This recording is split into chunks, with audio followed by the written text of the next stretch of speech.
시편 50편 22절 23절입니다.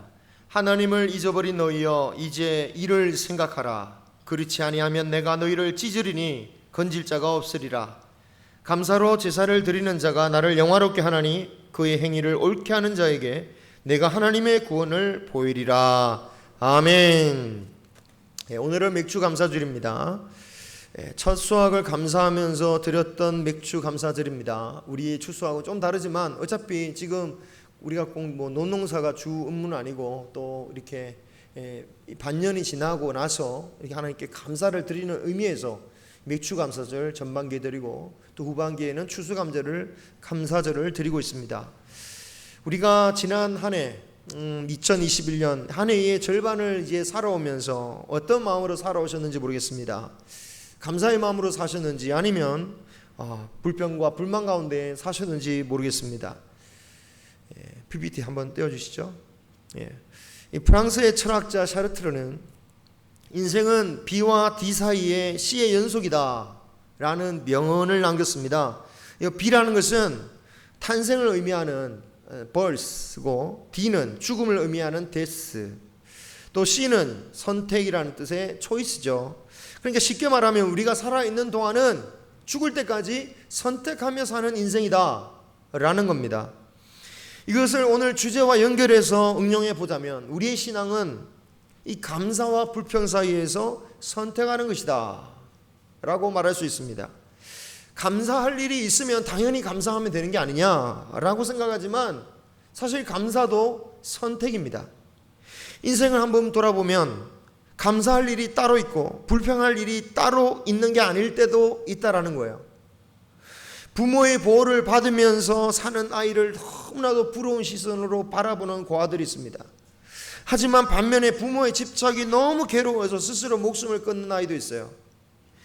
감사해야 할 그 외부적인 조건이 형성되어야 꼭 감사하는 것 같아도 사실은 감사를 할 수 있는 그 근원은 내 안에서부터 시작될 때가 많다라는 거예요. 마음이란 것이 그렇습니다. 여러분, 세계 행복지수 하면 떠오르는 나라가 어디신지요? 항상 부동의 1위를 차지하고 있는 나라가 있습니다. 그것은 부탄이라는 아주 작고 가난한 나라죠. 그런데 조사를 해보면 그 나라의 97%에 이르는 국민들이 자신들이 행복하다라고 해요. 그래서 도대체 그 비결이 뭐냐? 하도 궁금해서 우리나라 복지과 공무원들이 찾아가서 연수를 했을 정도라고 합니다. 그런데 사실 우리 기준으로 보자면 그들의 삶은 결코 행복하다라고 말하기가 좀 어렵지 않을까, 그런 생각을 하게 돼요. 작년 기준으로 해서 부탄인들의 기대 수명이 71세에 불과했습니다. 71세. 우리나라가 83세예요. 영아 사망률로는 우리나라가 1000명당 기준으로 해서 2.7명입니다. OECD 기준으로 해도 훨씬 작은 숫자예요. 굉장히 작은 숫자입니다. 그런데 부탄의 영아 사망률은 24.1이에요. 24명. 12배가 되는 거예요.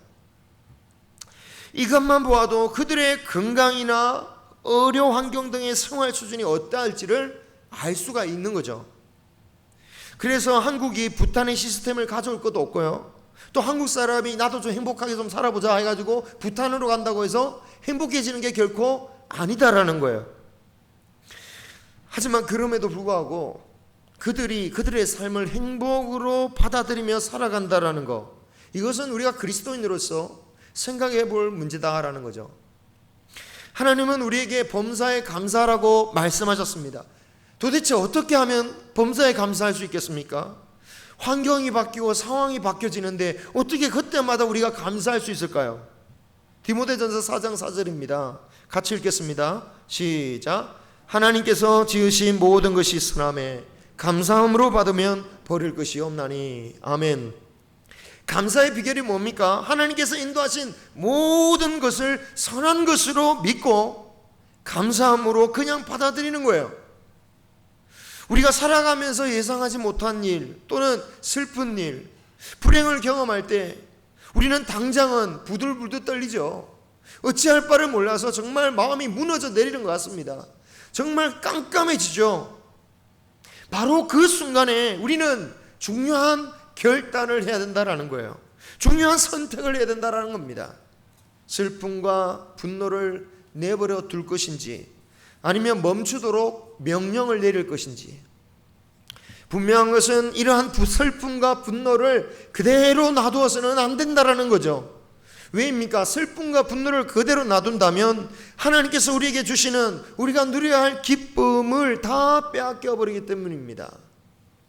그래서 우리는 하나님께서 행하시는 모든 일이 선하시다라는 것을 믿고 감사하기로 결단해야 돼요. 성경은 우리가 살아가고 있는 지금 이 순간을 어떤 때라고 말씀합니까? 마지막 때라고 말씀하고 있어요.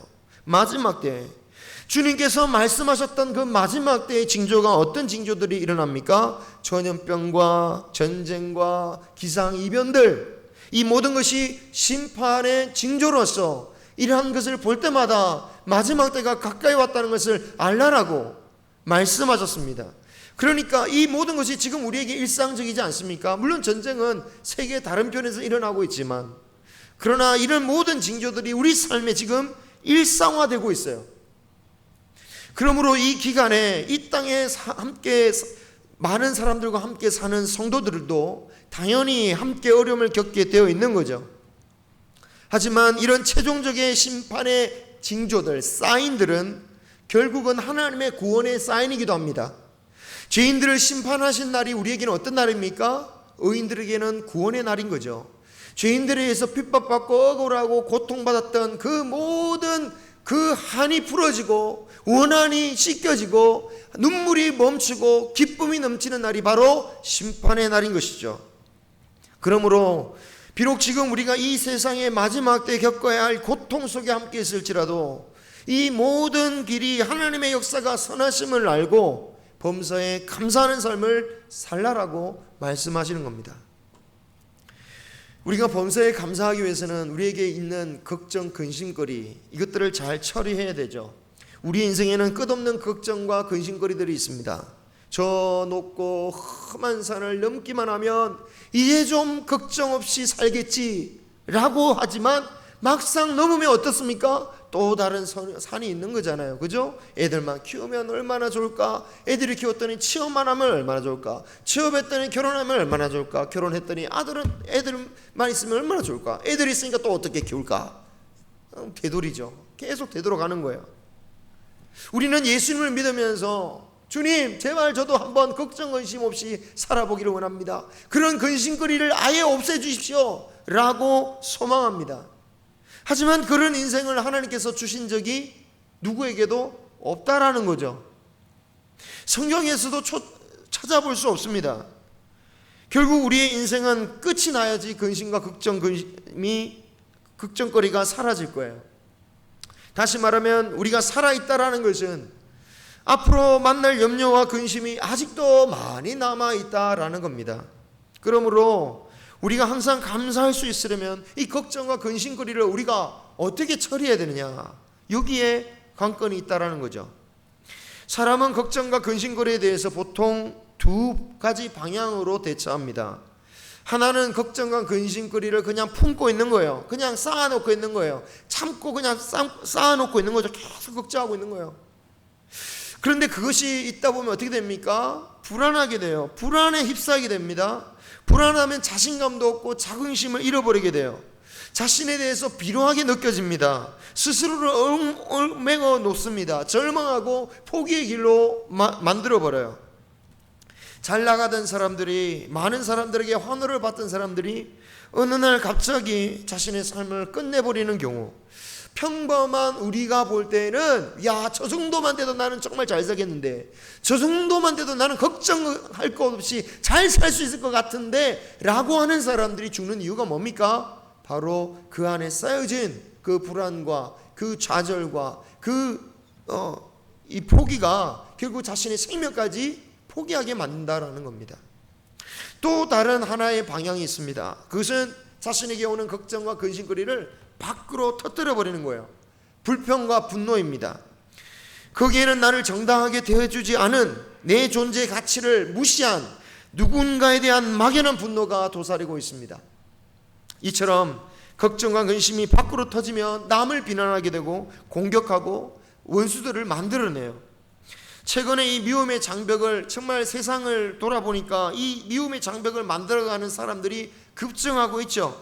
비단 우리나라의 문제뿐만이 아닙니다. 세상 전반적인 곳에서 이러한 벽들이 쌓여지고 있습니다. 인종별로, 여자와 남자별로, 또 부자와 가난한 사람 사이에, 또한 세대별로 각각의 이 대립의 벽들이 물리적인 충돌로까지 일어나기도 합니다. 여러분, 믿음을 가졌다는 게 뭘까요? 똑같은 위기를 겪고 있지만 믿음 있는 사람이란 주님이신 예수님을 바라본다라는 거겠죠. 주님이 하신 그 약속을 기억하는 사람이겠죠. 그래서 그래, 예수님도 나처럼, 아니 나보다 더 무겁고 힘든 짐을 지셨구나, 말로 다 할 수 없는 그 고난의 자리에서 참 억울한 인생을 사셨구나. 하지만 그곳에서 나를 살리시고 나를 자유롭게 하시기 위해 그 십자가를 지셨구나. 그 하나님의 사랑을 깨닫는 것이 믿음이다라는 거예요. 그러면서 우리는 불안과 불평에서 벗어나서 변화될 수 있는 축복을 사모하고 나아갈 수 있는 겁니다. 우리 다 같이 마태복음 11장 28절을 읽겠습니다. 같이 시작. 수고하고 무거운 짐진 자들아 다 내게로 오라, 내가 너희를 쉬게 하리라. 아멘. 예수님은 우리의 인생이 무거운 짐으로 가득 차 있다는 것을 알고 계신다라는 거죠.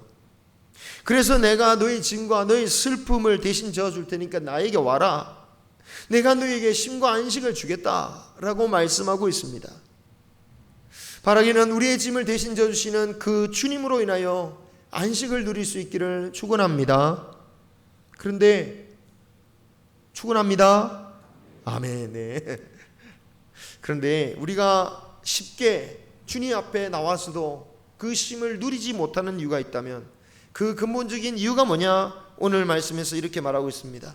시편 50편 22절 말씀입니다. 시작. 하나님을 잊어버린 너희여 이제 이를 생각하라. 그렇지 아니하면 내가 너희를 찢으리니 건질 자 없으리라. 아멘. 우리 주님께서 우리의 모든 문제를 해결해 주시는 분이세요. 배고픈 자에게 먹이시고 목마른 자에게 마실 것을 주시고 병든 자를 고치시고 귀신을 내어 쫀득이시는 분이십니다. 그런데 문제는 그런 주님을 우리가 알고 믿었는데 그 하나님을 잊어버릴 때 어떤 일이 벌어집니까? 가장 먼저 나타나는 현상이 나에게서 감사가 사라진다라는 거예요. 불평이 나온다라는 거죠.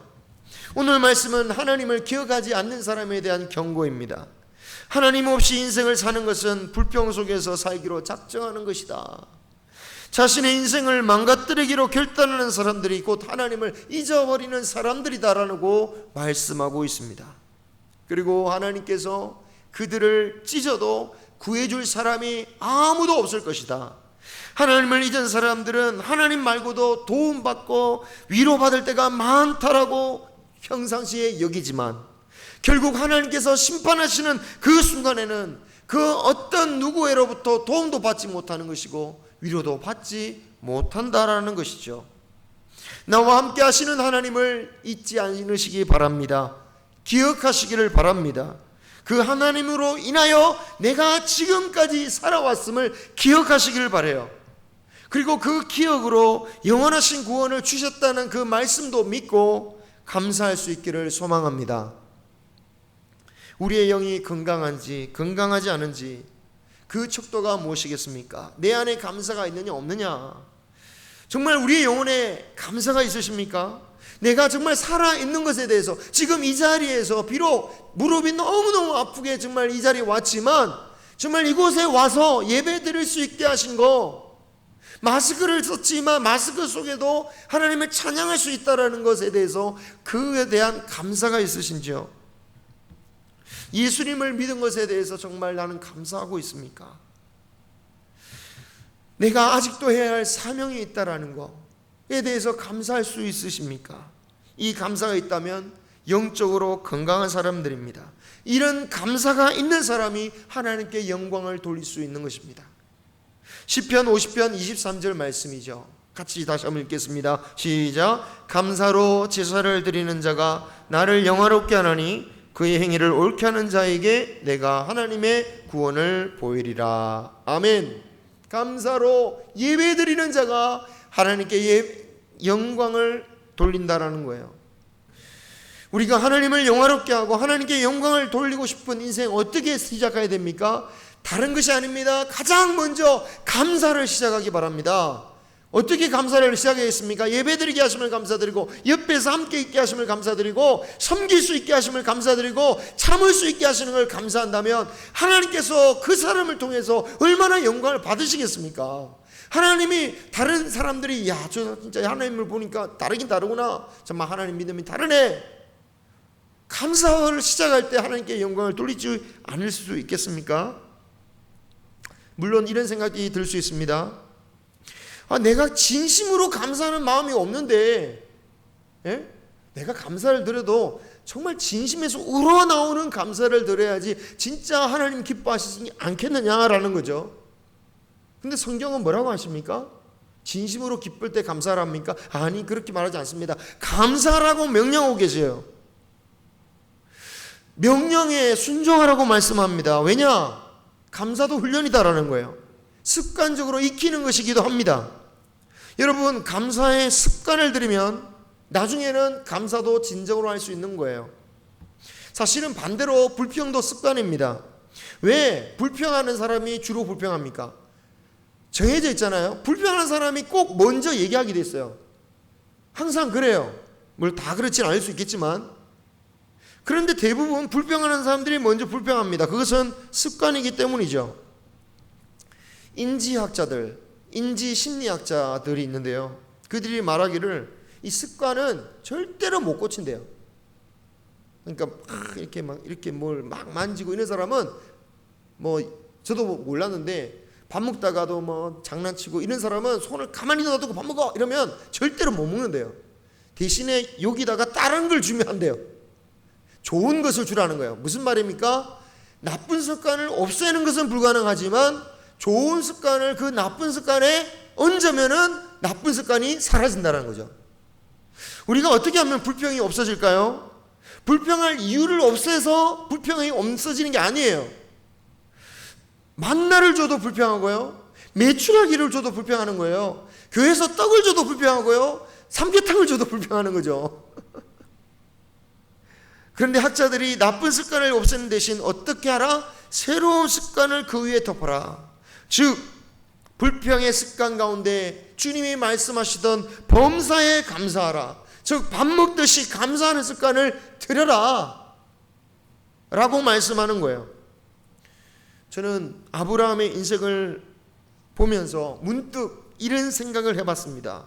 만약 내가 아브라함과 같은 그런 하나님과의 관계 속에서 살았다면 정말 나는 하나님께 감사하다고 하면서 살 수 있었을까? 언뜻 생각해보면 아브라함은 정말 복받은 인생입니다. 행복하게만 살았을 것 같은 인생이에요. 정말 남들이 부러워할 만한 인생을 산 사람 같습니다. 하지만 가만히 보면 정말 나는 어떤 반응을 보였을까? 그런 생각을 해보게 돼요. 그가 부르심을 받을 나이가 몇 살입니까? 75세였어요. 늦어도 너무 늦은 나이 아니겠습니까? 그런 늦은 나이에 자신의 안정된 삶을 다 정리하고 알지도 못하는 땅으로 새로 개척하러 가는 거예요. 우리로 치면 여기를 떠나서 다른 데로 가라는 거죠. 그게 쉽지 않겠어. 75년을 살았어요. 우리 가운데 가장 오래 사신 분도 75년은 없잖아요. 75년을 산 곳을 떠나라는 거예요.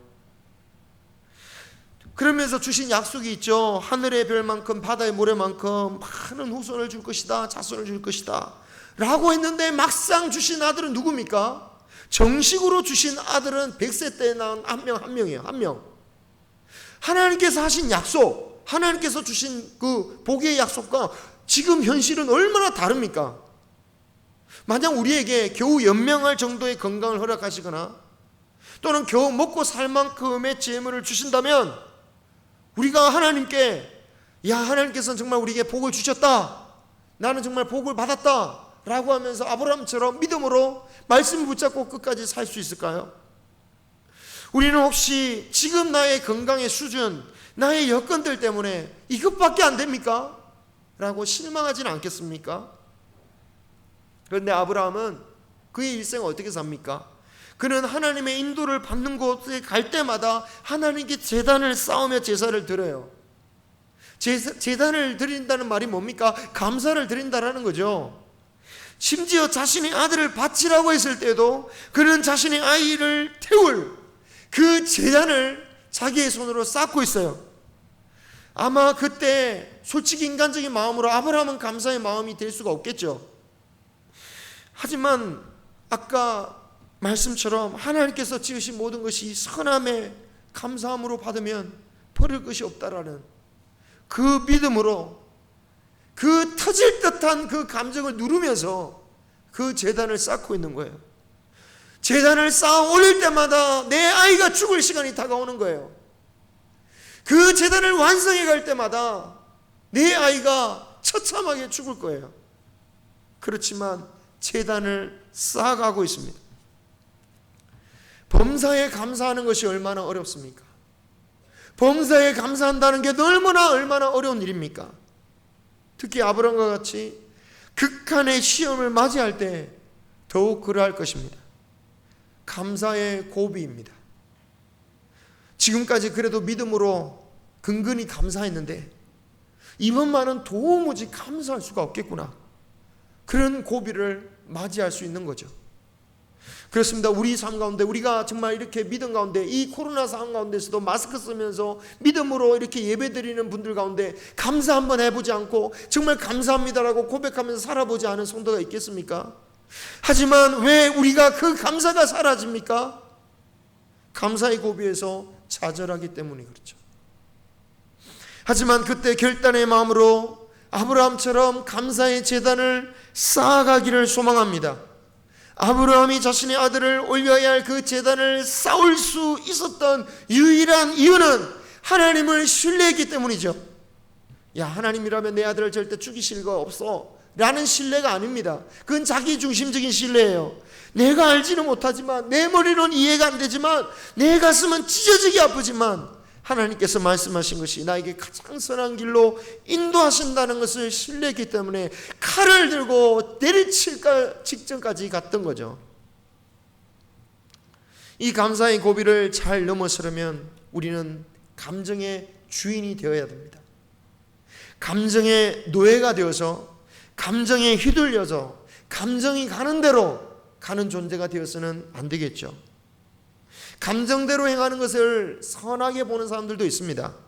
예전에 유명했던 부부의 세계, 거기에서 제가 드라마는 안 봤지만 저까지 알 정도로 유명한 대사가 있잖아요. 무슨 대사입니까? 불륜에 빠진 남편이 이런 고백을 하잖아요. 부인한테 사랑에 빠지는 게 죄는 아니잖아. 정말 그렇겠습니까? 자기 감정대로 하는 것이 자연스러운 일입니까?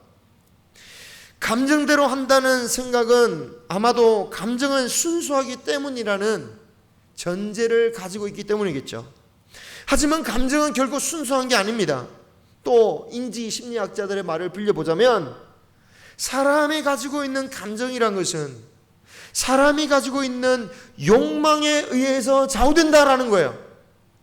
어떤 욕망을 가졌냐에 따라서 반응하는 감정이 달라진다라는 거예요. 예를 들어서 선한 욕심을 가진다면 선한 일에 대해서 기분이 좋아지는 거예요. 하지만 나쁜 욕심을 가진다면 나쁜 일에 대해서 기분이 어떻게 됩니까? 좋아지는 거예요. 사이코패스 연쇄살인자들은 사람을 해치면서 기분이 좋아지는 거예요. 왜? 그의 욕망이 거기 있으니까. 감정대로 하는 것이 좋은 것이겠습니까? 그렇지 않다라는 거예요. 우리가 믿음으로 새 사람을 입은 우리 안에도 악을 좋아하는 그 감정에 따르게 하는 욕망이 여전히 존재하죠. 이 욕망에 휘둘린 그 감정대로 우리가 복종한다면, 그래서 선한 것에 있어서 불평하고 악한 것을 좋아하는 자가 되겠죠. 감사할 것도 내 욕심에 미치지 못하니까 불평하게 되고, 감사해야 마땅한데도 다른 사람에 대해서 질투 때문에 삐딱하게 말하게 되는 거죠.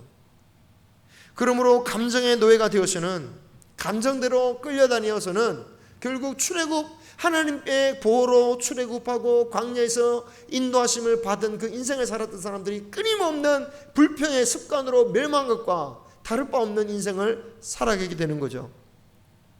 그러므로 우리는 감정의 주인 역할을 해야겠습니다.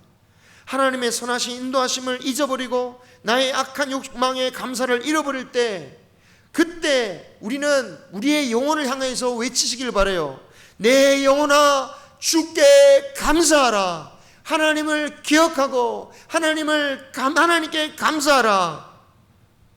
그렇게 감사하기를 작정하고 고백할 때에 우리의 감정도 순종할 것입니다. 23절 마지막에 나타났듯이 하나님께서 그의 구원을 보여주실 것입니다.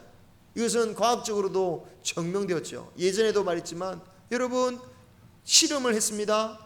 슬퍼하는 가면, 웃음을, 이 얼굴을 슬퍼하게 만드는 찌그린 얼굴로 만든 가면을 씌우고 코미디를 보니까 그 가면을 쓴 사람이 웃지는 않는 거예요. 왜? 표정이 화나 있는 표정에 이 가면이 담겨 있으니까 웃지를 못해요.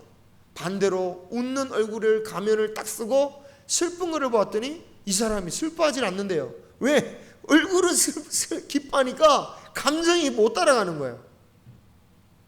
이건 성경적인 거예요. 명령하라는 것입니다. 의지라는 거예요.